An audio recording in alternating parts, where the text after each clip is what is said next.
1889년 4월 16일 오래전입니다. 한 남자아이가 영국에서 태어났습니다. 나흘 후 오스트리아에서는 또 다른 남자아이가 태어납니다. 이들은 자라서 모두 백인들이죠. 콧수염을 기르게 됩니다.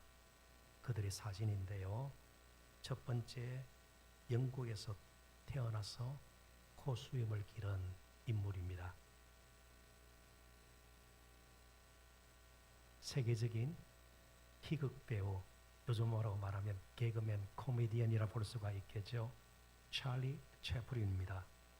그리고 나흘 후 오스트리아에서 태어나서 자라 콧수염을 기른 인물은 바로 이 사람이에요. 아돌프 히틀러예요. 날 상간으로 태어났습니다. 찰리 채플린은 20세기를 많은 사람들에게 미소와 즐거움을 선물했던 그런 사람입니다. 다른 한 사람, 콧수염도 기르고 오스트리아 출신의 백인이죠. 많은 사람들에게 고통과 아픔과 눈물을 가져다 주었던 인류의 원형이죠. 저와 여러분은 이 땅에 왜 태어났을까요? 저보다 연배가 높으신 분들도 계신데 참 어려운 시절을 보내지 않았습니까? 상상할 수 없는 오늘날 우리 대한민국의 모습 아니에요. 제 청년 시절에 이렇게까지 나라가 급속도로 발전할 줄 몰랐습니다. 왜냐하면 제가 대학교 다닐 때에 군부 정권 시절이었거든요. 저는 정치 외교학을 대학에서 전공했기 때문에 거의 공부를 못했습니다. 늘 데모하고요, 잡혀가고요, 또 시위하고요, 성명서를 써서 삐라를 부리기도 하고요. 그러다가 시간을 보내는데 오늘 우리 청년들도 마찬가지입니다. 다 힘들다고 그러죠. 그렇지만 왜? 나는 이 땅에 대한민국에 태어나게 하셨고 오늘 이 오후 시간에 칼빈 교회 그 앞자리에 앉아 있는가? 지금까지 우리는 어떻게 살았고 앞으로는 어떻게 살 것인가 고민하는 것이 저는 본질적인 의미의 헌신이라고 봅니다. 헌신은 많은 일을 하고 다른 사람이 흉내낼 수 없는 엄청난 봉사를 하고 그것이 아닐 수도 있죠. 굉장히 봉사를 많이 하는데 교회 밖에 나가면 욕심스럽고 자기 중심적이고 너무나도 차가운 사람으로 사람들에게 여김을 받는다면 그 헌신은 무슨 헌신일까? 오히려 의문을 우리가 던질 수가 있죠. 성경에도 대략 3,000명 정도의 각기 다른 인물이 등장합니다. 긍정적으로 좋게 살다가 간 인물도 있고요. 태어나지 말았으면 하는 예수님께서도 지칭하셨듯이 가룟 유다 같은 인물도 있지 않아요? 히틀러 같은 인물도 있지 않아요? 성경에도 마찬가지입니다. 그렇지만 공통점은요. 자기에게 주신 인생을 단 한 번 다 살다 간 사람들입니다. 저는 청년 여러분들처럼 다시 젊어질 수 없습니다. 그리고 우리 인생에는 리허설, 무슨 연극이나 뮤지컬에 앞서서 예행 연습을 하는 것이 없어요. 항상 바로 막이 오르고 바로 스테이지에서 무대에서 자신이 맡은 인생의 역할을 감당해야 되는 것입니다. 반품이 없어요. 써보니까 좀 좋지가 않다. 내 인생 돌려주고 새로운 인생으로 받아오는 쿠팡에 반품하는 그런 물건처럼 우린 인생은 다뤄지지 않습니다. 다른 사람이 그것과 바꿀 수도 없어요. 우리 한번 교환해서 살아볼까? 내 인생에서 너무 심심해. 그러니까 청년 사이에 나는 한번 여자가 되어보고 너는 한번 남자가 되어볼래? 인생을 바꿀 수도 없는 거예요. 그래서 성경의 가르침은요. 다른 사람과 비교하지 말라는 거예요. 그냥 자족하고 물론 이건 운명론, 숙명론 그게 빠져서 살아라 그런 뜻은 아니에요. 자신의 인생이야말로 하나님께서 나에게 주신 특별한 선물이라 이걸 먼저 인정을 하고 살 수 있어야 된다는 것이에요. 그러니까 얼마나가 중요한 것이 아니고 어떻게가 중요한 것이죠. 우리 청년 여러분들도 마찬가지입니다. 뭐 학벌 혹은 내가 가지고 있는 직장의 그런 종류 뭐 이런 걸로 세상은 사람을 판단하지만 아니에요. 내가 어떻게 생각을 하고 어떻게 나의 인생에 대해서 고민을 하고 사는가가 참 중요합니다. 오늘 청년부 헌신 예배를 드리면서 함께 나눌 말씀의 제목이 아무것도 아닌 자들의 헌신입니다. 주제이기도 합니다만은 근데 제목이 좀 이상하죠. 아무것도 아닌 자들의 헌신 그러면 뭐 충성합시다, 그죠? 뭐 열심히 봉사합시다, 많은 것을 드립시다 이렇게 되는 것 아니겠어요? 그런데 이 아무것도 아닌 자들의 헌신이라는 제 설교 제목은 김학철 연세대 학부 교수 목사이기도 합니다. 이분이 쓴 책 제목에서 잠시 빌려온 것입니다. 그분이 쓴 책의 제목은 아무것도 아닌 것들의 기쁨. 아무것도 아닌 것들. 이게 아무것도 아닌 것은요, 사람들이 가치 없다고 생각하는 거예요. 별로 쓸모가 없다고 생각하는 것들이에요. 얼굴도 이름도 성과도 별로 내지 못하는 비효율적이고 비생산적인 인물로 낙인이 찍힌 그런 사람들, 그런 것들이 다 아무것도 아닌 것들이에요. 그런데 역설적으로 기쁨이에요. 이분이 다소 이상하게 들리는 이 책 제목이 그분이 주장하는 내용에 이제 드러난 것이에요. 그분의 말을 제가 인용을 합니다. 하나님께서 세상에서 비천한 것들을 없애시려고 아무것도 아닌 것들을 택하셨습니다. 아무것도 아닌 것들의 기쁨은 어디서 오는가 하면 자신이 가진 것에서 아니에요. 그러면은 계속해서 위축돼요. 열등감에 빠져요. 초라하고 사람도 다 알아주지 않고요. 자기를 쓸모없다고 생각하고요. 왜 괜히 내가 태어났나? 이렇게 스스로 약해지는 인생이 무슨 기쁨을 가질 수 있어요? 바로 그런 약한 것들을 통해서도 하나님 나라의 아름다움을, 인생의 참된 의미를 드러내시는 하나님을 다시 발견했을 때, 경험했을 때 오는 기쁨이다. 그런 뜻이에요. 그러니까 우리가 가진 무엇이 우리 인생을 자리매김하는 것이 아니라 하나님과 우리가 어떤 관계를 맺고 사는가, 그것이 참으로 중요하다는 것이죠. 우리 역시 아무것도 아닌 자들이었습니다. 성경의 인물들, 특별히 하나님의 일을 이루었던 많은 인물들, 세상적으로 볼 때는 아무것도 아닌 자들이 대부분이었습니다. 그들 가운데 함께 하신 하나님으로 말미암아 하나님 나라의 그 아름다움, 그 영광이, 저 하나님의 강해심이 드러났던 거죠. 그래서 저는 성경 가운데 이전에는 뭔가 강하고 세 보였지만, 모든 것을 갖추고 있는 것 같이 보였지만 그렇지 않은, 실제적으로는 아무것도 아닌 한 인생이었던 삼손 이야기를 좀 함께 나누기를 원합니다. 삼손, 오늘 본문에 등장하는 삼손요, 낙이 특별을 가지고 블레셋 사람 한꺼번에 1000명을 죽이기도 했던 장사예요. 힘 있는 사람이었습니다. 삼손의 이름은 공포의 대상이었습니다. 블레셋 사람들이.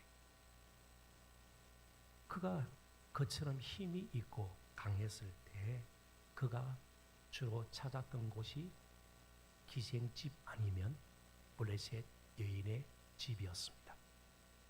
그런데 이제 오늘 본문 전후에 보면 그런 비참한 신세가 되었습니다. 뭐 중간은 제가 다 생략을 하죠. 블레셋 사람들에게 붙잡혀서 두 눈이 뽑혔습니다. 중증 장애인이에요. 앞을 못 보는 그런 장애인입니다. 그리고 결박된 채로 물레방아를 맷돌을 돌리는, 당시 맷돌은 여인들의 일이에요. 맷돌 돌리는 일은. 그런데 그런 일까지 하면서 조롱을 받는 거예요. 아무것도 할 수 없는, 정말 아무것도 아닌 자예요. 결박당한 채. 그리고 다곤 신전으로 끌려옵니다. 다곤 신전은 블레셋 사람들이 섬기는 다곤 신을 모신 신전입니다. 자, 이제 그의 삼손이라는 이름은 더 이상 공포의 이름이 아니고 수치의 이름이요 굴욕의 이름입니다. 왜냐하면 삼손이라는 이름 히브리의 뜻은 작은 태양 혹은 태양의 아들이에요. 세상을 비추는 태양은커녕 자기 앞도 다른 사람이 이끌어주지 않으면 갈 수 없는 장애인이에요. 두 눈이 뽑힌 장애인이에요. 그가 할 수 있었던 것 한 가지밖에 없습니다. 뭘까요? 바로 오늘 본문이죠. 기도.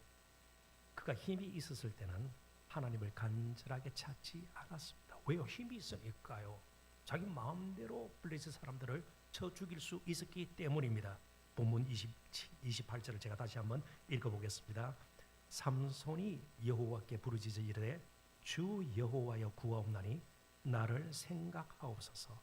하나님이여 구하옵나니 이분만 나를 강하게 하사 나의 두 눈을 뺀 블레셋 사람에게 원수를 단번에 갚게 하옵소서 하고, 우리가 빨리 지날 수 있지만 히브리 원문에 보면 그가 부를 수 있는, 그가 되새길 수 있는, 되뇌일 수 있는 하나님의 이름을 다 부르고 있어요. 삼손이 여호와께 스스로 있는 자에게 누구의 조언이나 도움 없이 언제든지 그가 하신 약속을 성취하실 수 있는 하나님 할 때 주로 여호와 이름 등장을 해요. 그러니까 삼손이 없어도 언제든지 약속하신 것을 능히 이루실 수 있는 하나님 여호와, 그 하나님께 부르짖으래. 주 여호와여, 주 여호와여, 주 아도나이라는 말은 바로 주인이시다. 내 인생의 주인이시고 이스라엘의 역사를 주관하시는 분은 형편없는 삼손 같은 그런 사사가 아니라 하나님의 심을 저는 믿고 하나님 앞에 부르짖나이다. 여호와여 구하옵나니 나를 생각하옵소서. 하나님이여 구하옵나니 이번만 나를 강하게 하사. 여기 하나님이여는 또 다른 히브리어를 쓰고 있습니다. 엘로힘. 이 말은 주로 천지를 창조하셨을 때에 등장하는 인물입니다. 그래서 모든 것을 능히 바꿀 수 있는 하나님, 바로 유에서 물을 창조하신 그 하나님이시니까 지금 이런 상황 가운데서도 이스라엘의 형편을 능히 바꾸실 수 있는 하나님이심을 제가 믿고 구하옵나니 이번만 나를 강하게 하사 나의 두 눈을 뺀 블레셋 사람에게 원수를 단번에 갚게 하옵소서 하고 정말 간절하게 무릎을 꿇고 하나님 앞에 기도합니다. 그러면 왜 우리에게는 이런 간절함과 부르짖음이 없을까요? 이유는 단순합니다. 우리 자신이 아무것도 아닌 자임을 인정하지 않기 때문에. 정말 하나님께서 도우시는 은혜가 없다면 앞에서 설교하는 저 자신도 아무것도 아닌 자예요. 살아도 죽어도 주의 은혜로 지금까지 살았고요. 그렇습니다. 제 인생을 돌아봐도 그래요. 저는 이제 외무고시를 준비를 하다가 결국 신학교에 들어가고 유학을 떠나고 타향살이를 미국에서 21년을 살았습니다. 그리고 2009년에 다시 조국으로 돌아와서 정말 청년들, 제가 미국 들어가기 전에 청년부를 지도해서 늘 그 청년 사역에 대한 청년들이 살아야 된다, 그런 저 자신이 대학 다니면서 너무너무 영적으로 많이 시달렸기 때문에 그렇습니다. 청년이 살아야 된다. 그렇지만 순간순간 하나님께서 다 이렇게 이끄셔서 저도 오늘 이 자리 오게 될 줄 몰랐습니다. 칼빈 대학교 석자 교수 될 줄 몰랐습니다. 그런데 하나님께서 그렇게 인도를 하시는 거예요. 아무것도 아님을 겸허하게 인정하는 진정한 헌신의 출발이 기도입니다. 서서 그죠? 자신의 기계를 떨치고 많은 엄청난 역사를 이루고, 이게 헌신의 출발이 아니라 그게 필요 없다는 뜻은 아니에요.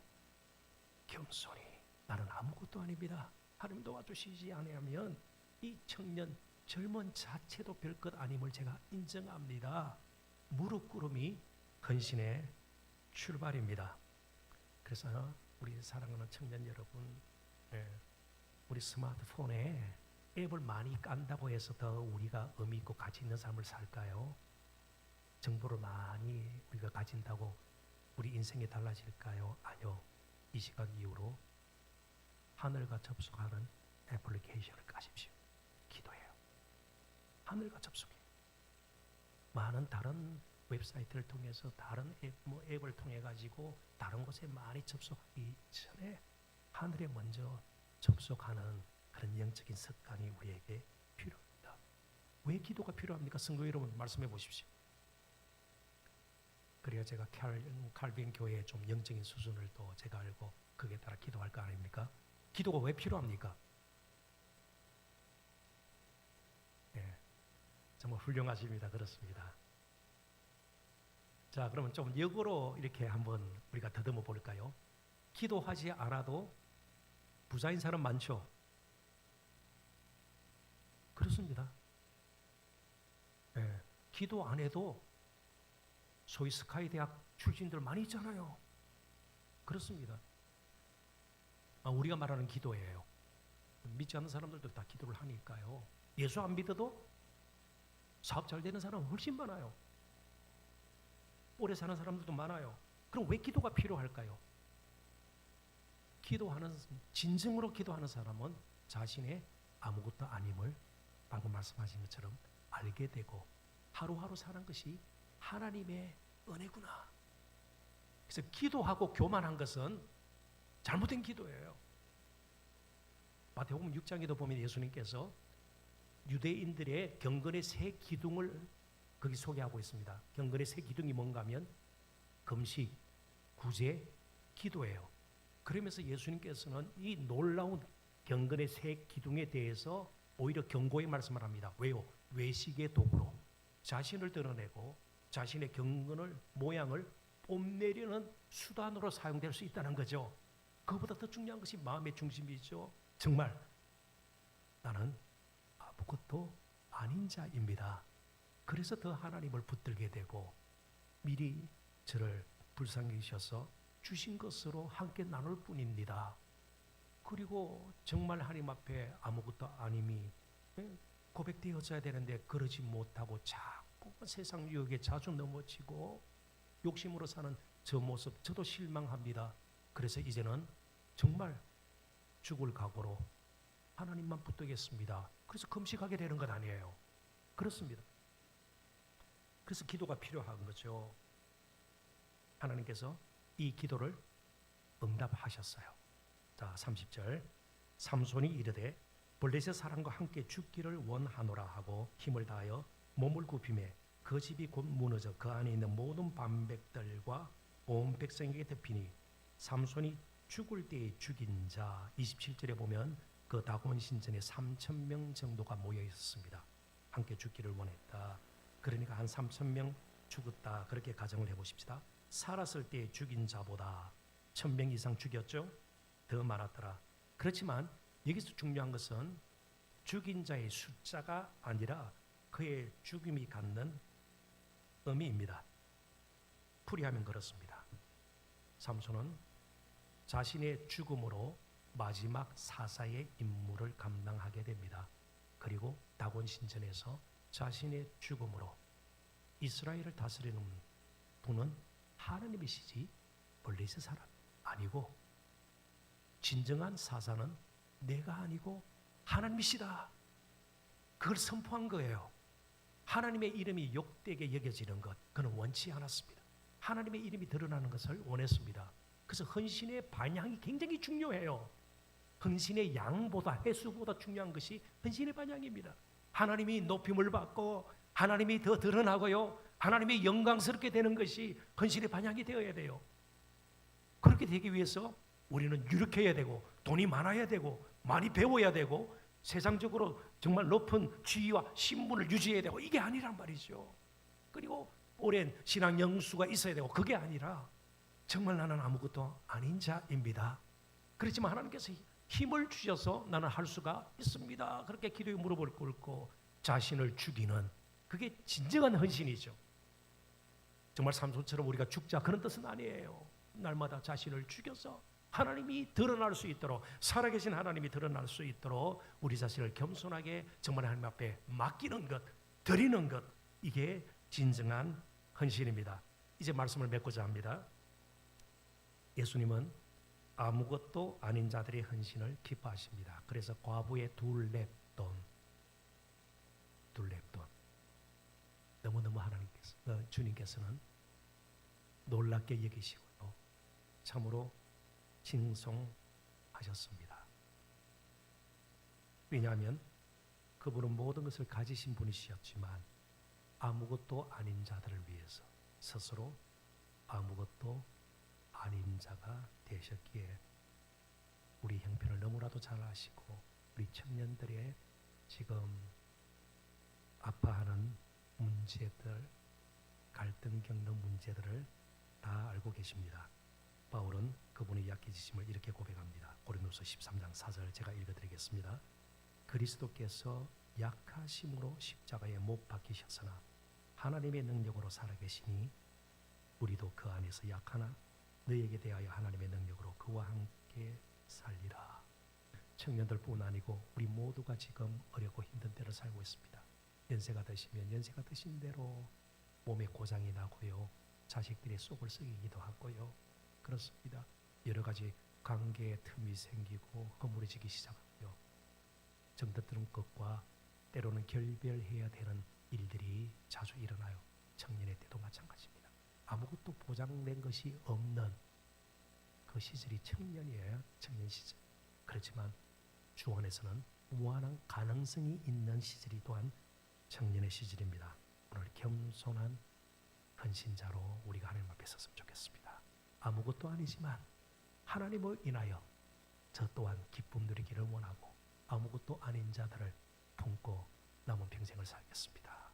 그래서 전공이 무엇이든 어떻게 취업을 하든 어떤 가정을 이루든 그렇게 우리가 나아갔으면 좋겠습니다. 지난 5월 세상을 떠난 미국의 목사님이 한 분 계신데요. 저도 그분의 영향을 참 많이 받았고 미국에 있을 때는 같은 교단에 속해 있던 목사님이시기도 하셨습니다.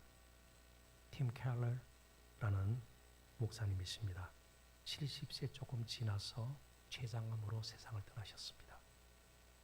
그분의 책이 지금 20여 권 이상 한국어로 번역될 정도로 젊은 목회자들에게는 큰 영향을 미치고 있는 그런 분이셨습니다. 그분의 말을 인용을 하고 말씀을 뵙겠습니다. 살아남음과 번성하는 데 필요한 것 딱 하나뿐이고 난 이미 그것을 가졌습니다. 그것이 뭘까요? 예수 그리스도. 내겐 전능하신 하나님 아버지와 그분의 사랑과 보살핌만 있으면 됩니다. 나머지는 죄다 그저 잠깐 있다가 사라지는 것들일 뿐입니다.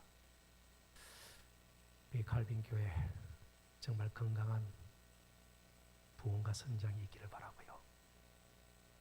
그리고 한모퉁 우리 리빌더스의 청년들의 헌신 정말 우리 한국 사람들이 자주 쓰는 파이팅이 있기를 바라요. 계속 저도 갈빈교회를 위해서 기도하겠습니다. 늘 건강하시고 주 안에서 편안하시기를 빕니다. 승리하세요.